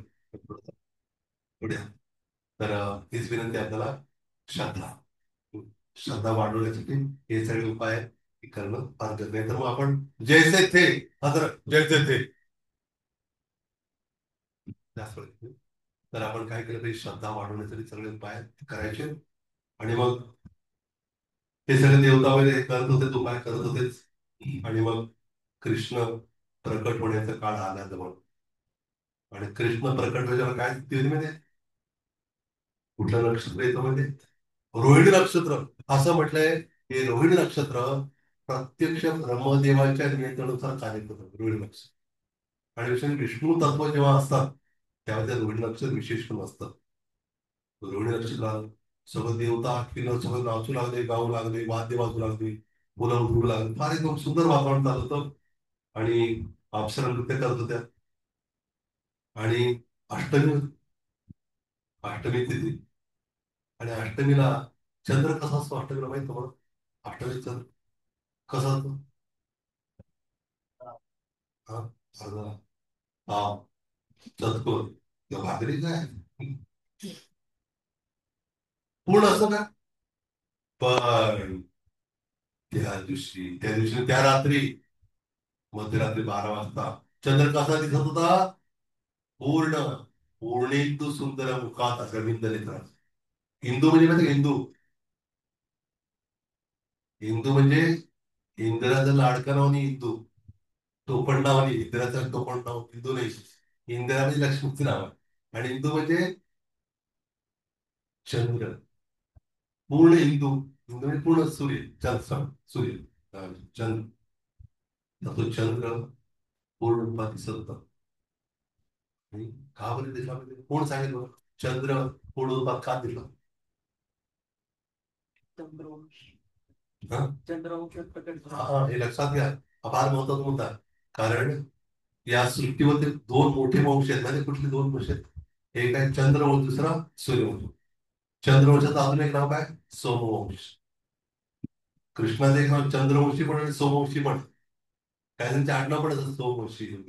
आणि दुसरा वंश कुठला काय त्यांचे आडनाव काय सूर्यवंश. आडनाव दीक्षेचं नाव सूर्यवंश. काय ते दीक्षेचं नाव असं सूर्यवंशी पण आडनाव वेगळंच असतं त्यांचं. सूर्यवंशी म्हणजे सूर्यवंशी भगवान श्रीकृष्ण सूर्यवंशी आहेत बरोबर आहे ना. हो काय चुकलं का. हो चुकलं ना. श्रीकृष्ण कसे सूर्यवंशी आहेत चंद्रवंशी आहेत ते. आणि प्रभू रामचंद्र जय श्रीराम बोलू नका.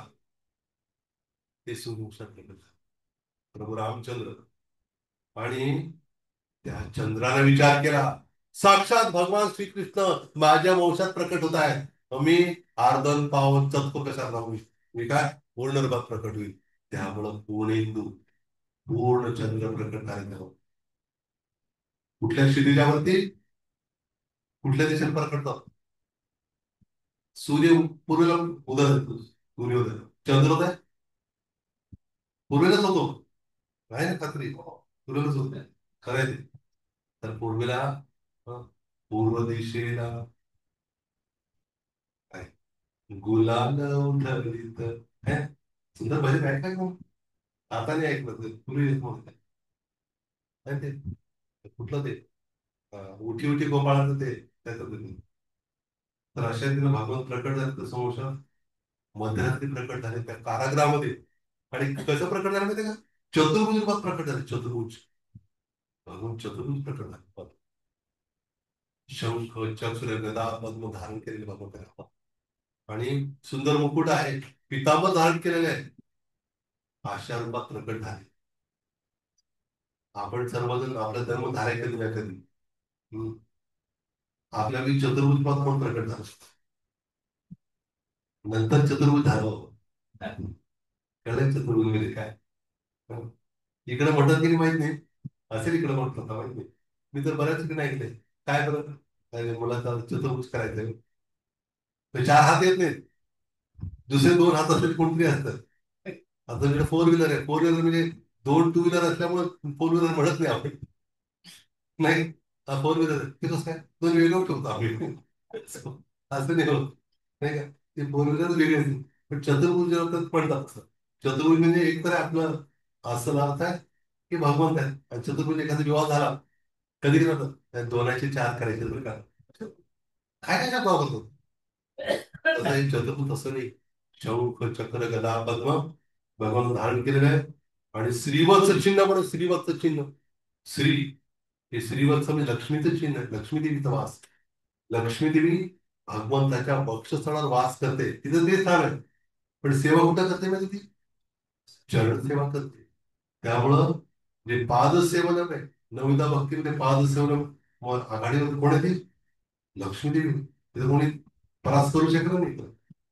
लक्ष्मी नेहमी भगवंताच्या चरणी सेवा करतात. तिथं तुझा जाते ते पण कधी भक्तांनी बोलवलं, पण विशेष करून भक्तांनी बोलवलं तरी पण थांबत नाही. तिथे एक नाव काय अजून एक, चंचला. काय नाव, चंचला का पती चंचल. आणि भागवत नाव चंचलापती, भगवान चंचलापती आहेत. म्हणजे ती जरी चंचल असली तरी पतीच्या चरणी नेहमी राहते. म्हणून जे भगवान श्रीकृष्णांची भक्ती करतात, कृष्ण म्हणजे नारायण आहे, तर लक्ष्मी निश्चित येणार. म्हणजे नुसतं लक्ष्मी लक्ष्मी करत राहतात, लक्ष्मी आणि जाईल पण. त्यामुळे आपण कृष्णाची भक्ती केली, लक्ष्मी जाणार कुठं, येणार भगवंताकडे. तर त्यामुळे आपण कृष्णाची भक्ती करणं खूप आवश्यक आहे. कौस्तुभमणी तर कंठी, कंठी कौस्तुभमणी विराजित, कंठामध्ये कौस्तुभमणी धारण केलेला होता. तर अशा तऱ्हेने भगवंत खूप सुंदर दिसत होते, पितांबर आणि घनश्याम सावळ्या रंगाचे खूप सुंदर. आणि अशा रूपात प्रकट झाले. वसुदेव आश्चर्य वाटलं, बघत राहिले. आणि बघा मनातल्या मनात त्यांनी काय केलं, किती गायी हे केल्या, 10,000 गायी.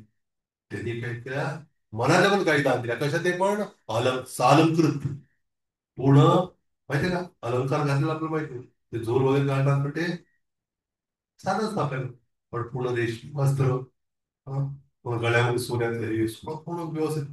शिंगाला पण काय लावतात, शिंगाला त्याला काय म्हणतात, ते पण कशाचं, सोन्याचं. पूर्ण सगळं हे केलं, सोने हिरे सगळे हे केलं. अशा 10,000 काही मनातच अर्पण केलं. तिथे उल्लेख केले, प्रभात म्हणतात बघा म्हणे, जरी मनात जरी अर्पण केलं तरी भगवान काय करतात, स्वीकार करणार. ते दान ग्रहित ना आता नंतर पुन्हा प्रत्यक्ष दिलं त्यांनी, पण ज्याला शक्य नाही होत प्रत्यक्ष देणं, त्यांनी काय करायला पाहिजे, मनातनं संकल्प करायचा, भगवंता क्षमा करा, मी देऊ शकत नाही, हे मी तुम्हाला अर्पण करतो. एकदा भक्तिरसामध्ये कथा आहे ती, प्रतिष्ठानपूरची. प्रतिष्ठानपूर माहिती तुम्हाला म्हणून, प्रतिष्ठानपूर, पैठण, पैठण माहिती का, पैठणी. हा? त्या पैठणीचे शालू म्हणतात ना, शालू. तर त्या साड्या, त्याच्यामध्ये आता करतात अजून पण, ते जर जरीची साडी म्हणतात ना, जर म्हणजे ते सोन्याची जर वापरायची, सोन्याची. हा? आम्ही सहज एका दुकानात सहज गेलो बघायला, त्याने पण त्यांनी आनंद सांगितलं आम्हाला. ते म्हणजे धागे असतात ना ते, हा, कुठले धागे? त्या रेशमाच्या याच्याने काय म्हणत धागे, कशाचे धागे? सोन्याचे. सोन्याचे धागे बांधतात आणि त्याच्यावर पिंटतात त्या ठिकाणी. आता म्हटलं बऱ्याच ठिकाणी नकली पण असते, पण तसं पाहिजे असतं तर आम्ही ओरिजिनल पण देऊ शकतो असते म्हणत होते. तरी काय काय जण मग तुळजाभवानीला म्हणा, साडी जी नेसतात एकदम ओरिजिनल पण आणतात, देतात काय तो. ते भक्त सांगतो मी तुळजापूर भागवत कथा काय गेलो, ते भक्तीतला त्याच्यामुळे पूजा देते म्हणाली. तर सांगत होता की देवीच्या शरीरावर अंगावरती जेव्हा रोज ड्रेसिंग असतं तिथं खाली 2-3 साड्या असतात, तिथं पण 3 असं काय ते आहे आकडा. तर तेवढं ते जरीच्या साड्या सोन्याचं सगळं हे करतात. कारण पूर्वी कसा फार मोठा वैभव होता, आता तर ते हे झालेलं कमी कमी म्हणून झालेलं. तर त्यामुळे भगवंत अशा दिव्य रूपात प्रकट झाले आणि 10,000 गायींनी मनात नाही दिल्या, आणि मनात दिलं तरी सुद्धा स्वीकार केला. मी सांगतो प्रतिष्ठान करत होता पैठण. त्या पैठणला एक ब्राह्मण राहत होता, फार गरीब होता. आणि एकदा काय झालं की नेहमी तो प्रवचनात जायचा.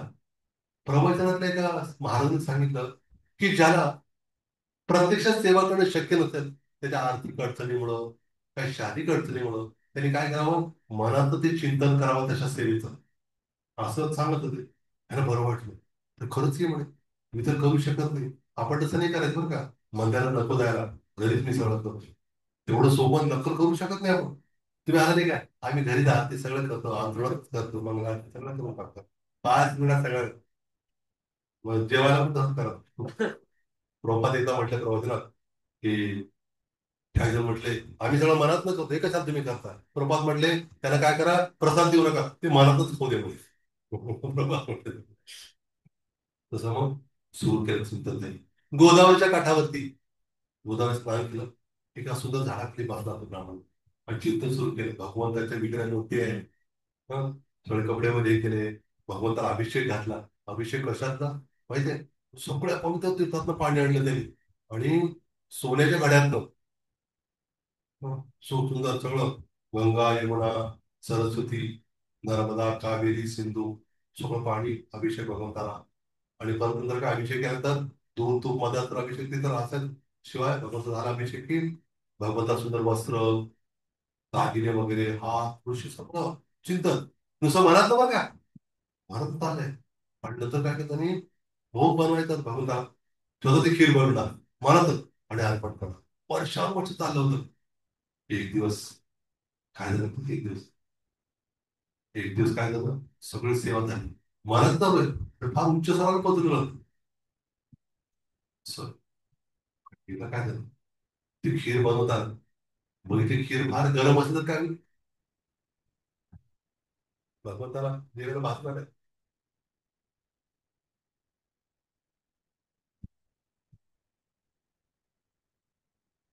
म्हणून माहिती त्यांनी काय केलं, खीर गरम आहे का थोडं बघावी म्हटलं. जर गरम असेल तर थोडा वेळ लाव, थोडं थंड करू. मग काय देईल त्याच्यामध्ये, काय देईल, काय घरात काय पद्धत आहे, दुधावर साय काढीच पद्धत काय. पण आपण बघतो फुकत नाही का, ते फुंकणं म्हणजे फुंकणंच आहे. खरं आहे की? म्हणून स्वयंपाक करताना आपण काय करत नाही, बरोबर स्वतः त्याला चांगलं एक तोंडा लावून. आज का बरं, बोलताना डोक्याला पण का लावायचं, केस पडून नये म्हणून त्याला. कारण त्याचे केस पडणं अपराध आहे, आणि थोडं थुंकी पण जायला कमी. त्यामुळं ती व्यवस्था आहे. तर त्यांनी काय केलं होतं मग, कोणी ती गरम आहे का थंड केली, बोट घातलं, बोट भाजलं. कसं चाललं तर मनातच चालत, पण बोट भाजलं त्याचं, एवढं तो एकदम उच्च स्थानावर पोहोचलेलं. आणि वैकुंठामध्ये भगवान हसले, खुदकन गाणी हसले भगवान. लक्ष्मी विचारलं मामला क्या है, काय हसताय तुम्ही, काय कारण हसलं? ते म्हटले काय होतं ते, लगेच गरुड गेला, गरुड कुठं, त्या प्रतिष्ठानपूरमध्ये. आणि त्याला घेऊन आले. भगवंताने ती कहाणी सांगितली कोणाची, त्या ब्राह्मणाची सांगितली. पण हा माझा भक्त, आपला भक्त गरीब होता, त्यामुळे त्याला काही शक्य नव्हतं करणं. पण त्याने सतत कितीतरी वर्षानुवर्ष काय केलं, सतत चिंतन करत राहिला, सेवा करत राहिला, मला मानसिक सेवा. आणि केल्यामुळं आज काय झालं, पुढं तिथं फळ मिळाली आणि आत्माला आपल्या धामात आलेले. किती महत्वाचं आहे. त्याने मनात 10,000 काही अर्पण केल्या वसुदेवाने, भगवंताने स्वीकार केला होता. पण आपल्याकडे नसेल, एकही काही नसेल, आपण मनात द्यायच्या. कोणी डोनेशन मागायला आलं आपल्याकडे, म्हणायचं मनात देत तुम्हाला. आणि ते आपल्याकडे आलं तर त्याला तसंच पण आपण मनातच द्यायचं. खरंच ते काय, आम्ही दिला मनात बरं का, आपण मनात दिलं असं. आता नाही करायचं. तर मग भगवंत प्रकट झाल्यावर वसुदेव देवी स्तुती करू लागले भगवंताची. कोण? वसुदेव देवी स्तुती करू लागले भगवंताची. आधी वसुदेव स्तुती केली, बरेच लोक आहेत ते. आणि देवकीने पण स्तुती केली भगवंताची. देवकीमध्ये हे भगवंता, तुम्ही तो पुत्र म्हणून आलेला आहे. हं. तर थोडी भीती वाटू लागली, म्हणजे कंसार आता पण माझ्या इतक्या मुलाला मारलं, तुम्हाला असं बघितलं नक्कीच मारणार, तुम्ही विष्णू आहेत म्हटला. तर तुम्ही काय करा, बाल रूप धारण करा, जेणेकरून वाटेल की साधारण बाळ असं वाटेल. आता भगवंताला काही भीती वाटत कारण काहीच नाही.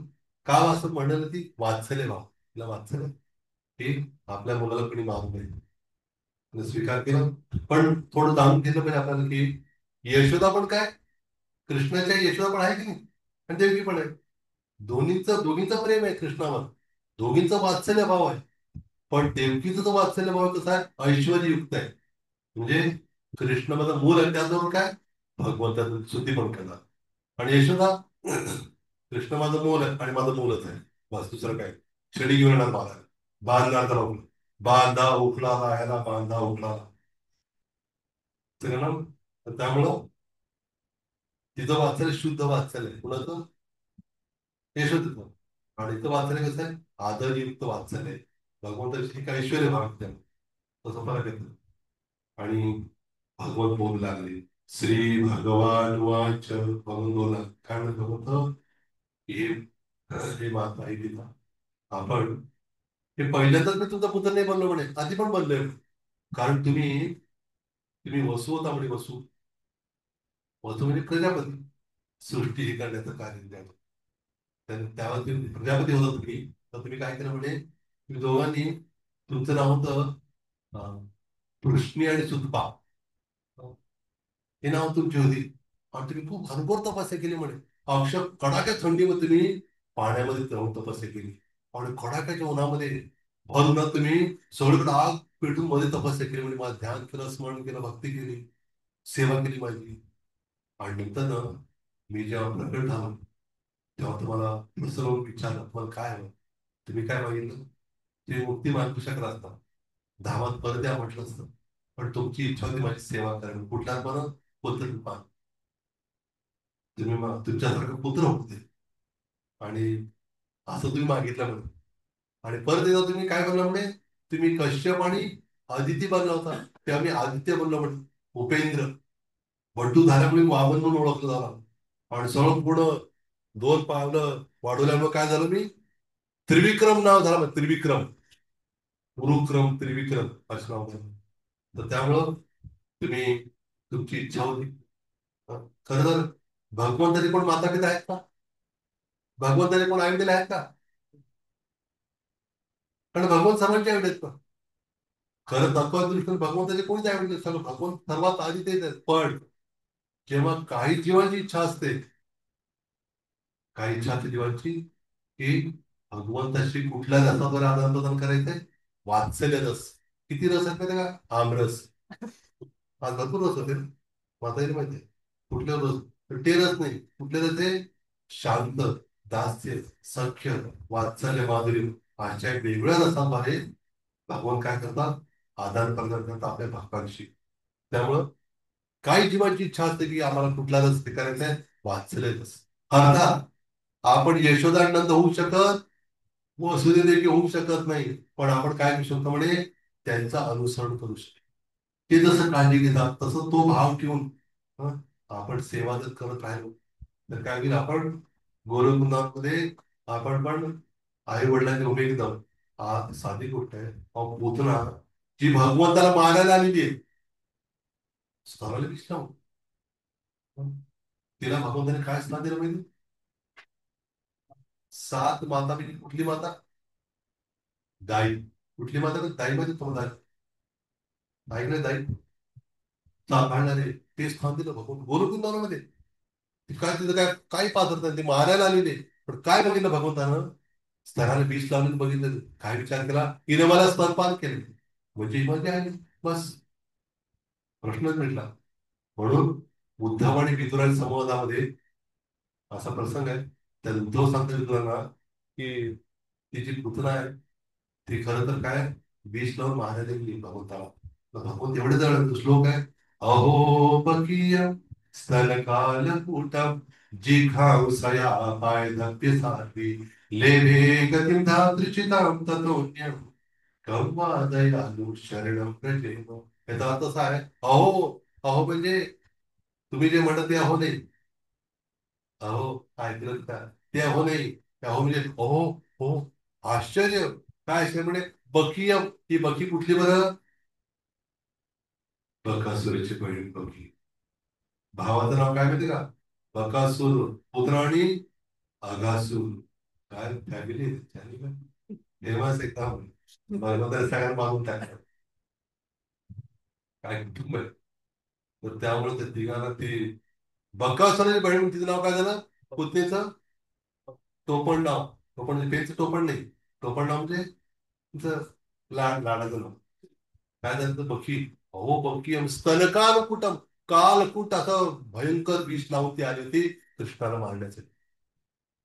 मग कृष्णाने बघितलं ती कशी तेवढी असाध्वी. पण ते लेबे गती धात्रीचिता. उचिता म्हणजे धात्री. दाईला धात्री म्हणतात. हो.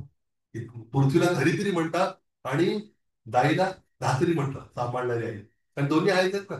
एक धरित्री आणि दुसरी धात्री. तर तिथं काय केलं त्यांनी? आईचं स्थान दिलं. अजून कोण दयाळू असेल असेल ज्यांची मी शरण घेऊ शकेल.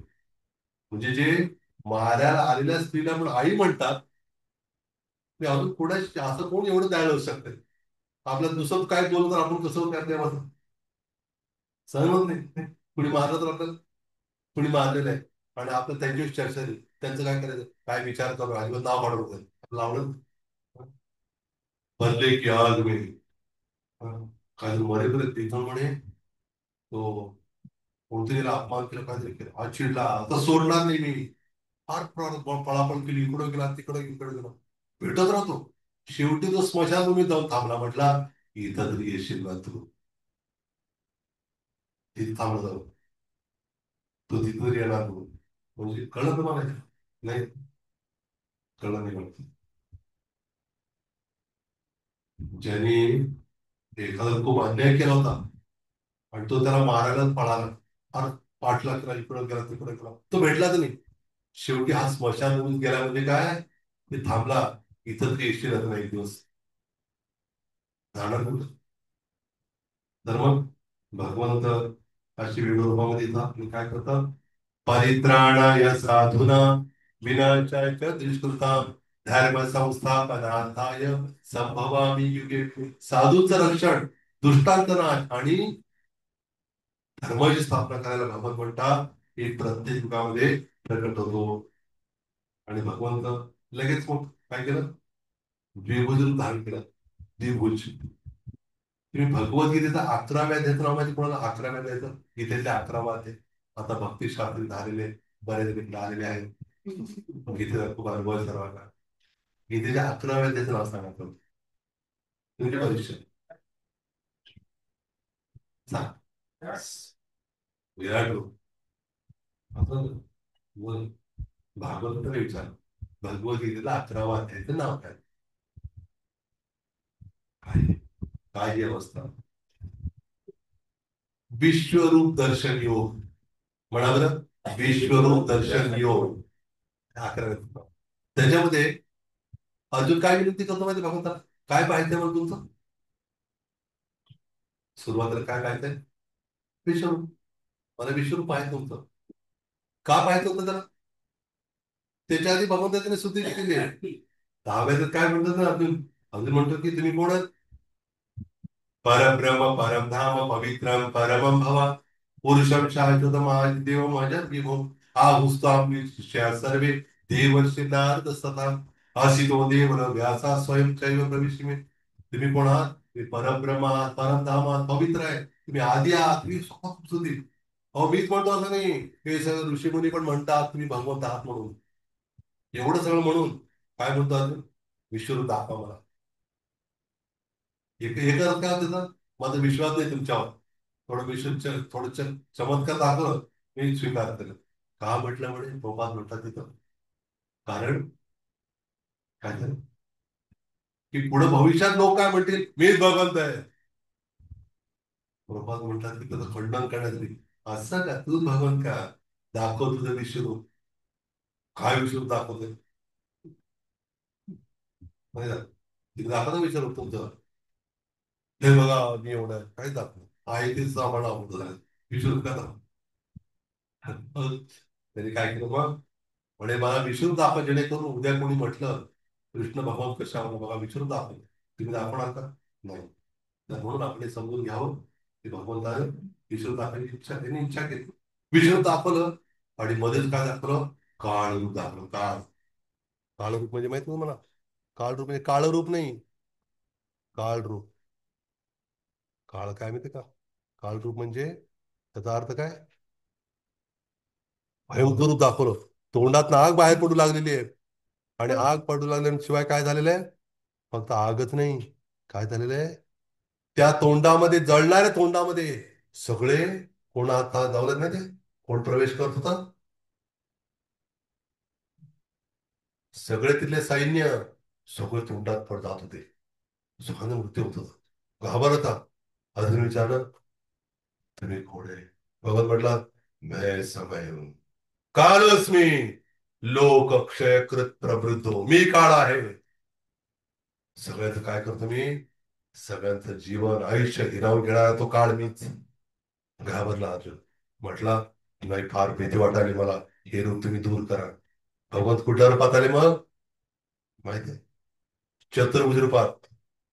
आणि अर्जुन म्हटलं, नाही हे पण थोडं अवघड वाटतंय. मग भगवंत कुठल्या रूपात आले? द्विभुज रूपात. भगवंत म्हटले, हा आता, हा आता बरं वाटतंय.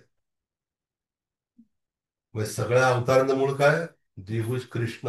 हे सर्व अवतारांचे मूळ आहेत, स्रोत आहेत. तर त्यामुळे त्यांनी काय केलं मग? हे द्विभुज रूप दाखवलं होतं. तसं इथं पण काय दिलेलं आहे? भगवान चतुर्भुज रूपात द्विभुज रूपात आले, मूळ रूपात प्रकट झाले. आणि मग त्यांनी काय केलं मग?